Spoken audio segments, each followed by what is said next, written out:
Alright, today we're coming at you with part 2 of the cabinet humidor build, and I'll be doing the inside Spanish cedar veneering and doing some of the trim, which I'll be using SAPELLE. So here I am just cutting down some rough stock of Spanish cedar, and I'm going to cut them down to like 4 or 5 inch pieces here. And instead of resawing them on my bandsaw, because I always have issues with that, I'm gonna resaw them on my table saw. So I needed them to be small enough that my blade would go all the way through, flipping them from one side to the other side, as you can see here.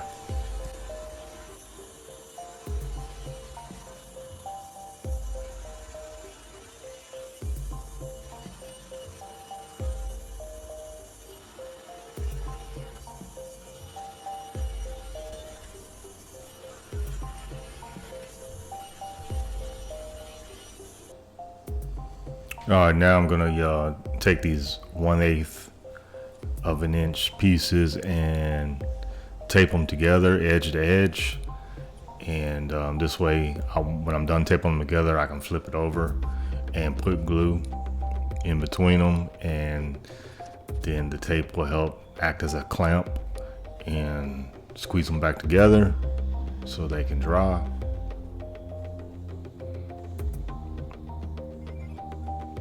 And this is definitely probably the easiest way to do this.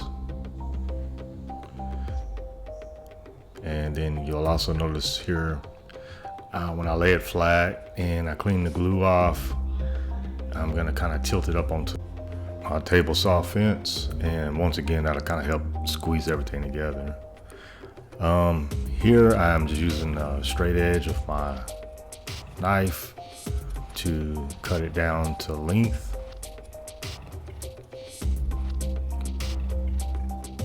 And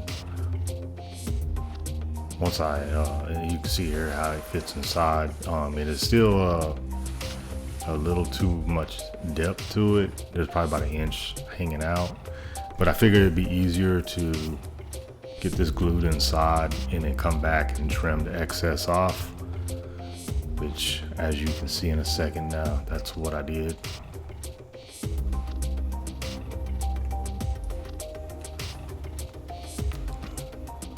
So I'm just gonna put a bunch of glue inside here and take my glove hand and spread it around. I figured this would be the easiest way to do it for such a large area. And you want to get as much glue coverage as possible so that everything is laying down flat and glued down evenly.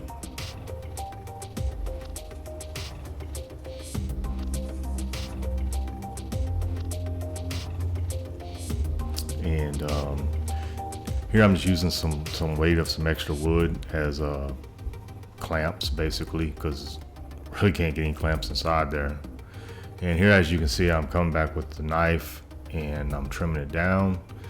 And it'll be a little rough looking, but I'll come back later on with the sander, and the sander will blend it in, and it looks like it's supposed to be there.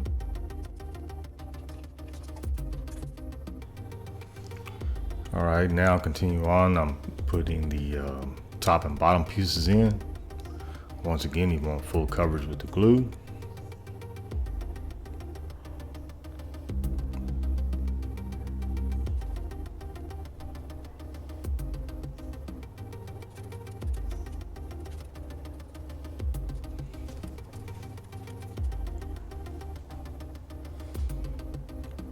And now I'm going to put the glue on the back piece. I figured I'd save the back piece for last just to help cover up all the seams.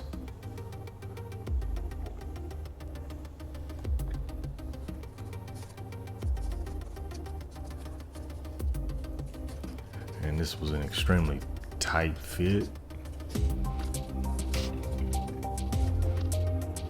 But I wanted it to be a tight fit though, because there again, the purpose was to cover up all the seams. So now that the Spanish cedar veneer is inside, now I'm going to screw in top, the bottom, and sides of the carcass. It's already been glued, but I just want to use screws for a little extra strength. And then after I get done with this, I'll come back with the trim and it'll cover up all those screw holes. This is the center shelf inside the humidor. I'm putting the trim piece of SAPELLE on there. Again, this is decorative, but it's also to help protect that front edge and also cover up the pieces of the plywood. Screwed it in place, and here I am gluing on the trim that is decorative there again, but it's also covering up those screws that I use.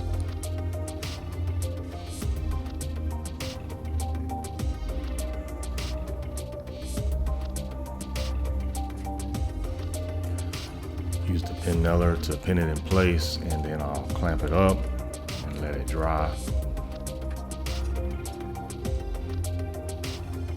And this is the back of the humidor here, and I'm gonna flip it on the side and do the sides.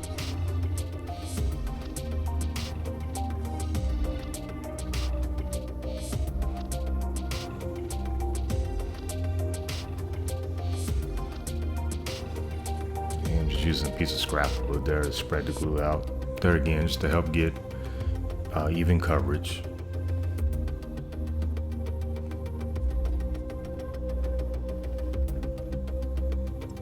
And as you see, this board was just a little bit warped and everything, but with all the clamps and the glue, it was able to be finessed and finagled in place. And got all four of the trim pieces on the side, and this is going to be the middle separator piece. And again, this is part 2 of my series on the cabinet humidor build. Part 3 will be coming up soon. I appreciate everybody for watching, and if you wouldn't mind, subscribe if you haven't, and like, comment, share the videos. I greatly appreciate it, and see y'all next time.